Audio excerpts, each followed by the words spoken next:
তুমি থাকো বাংলাদেশে, আমি থাকি প্রবাসে। দুই দেশেতে দুইজনে থাকি, মিলন হবে কি করে?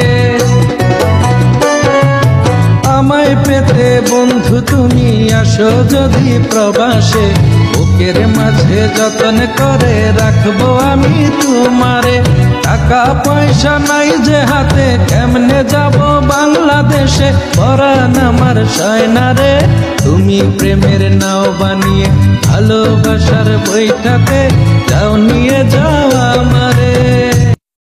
ওই খুঁটিহীন নীল আকাশ ভুবন মাঝে তুমি কুদরতি ইশারায় রেখেছো এই শ্যামল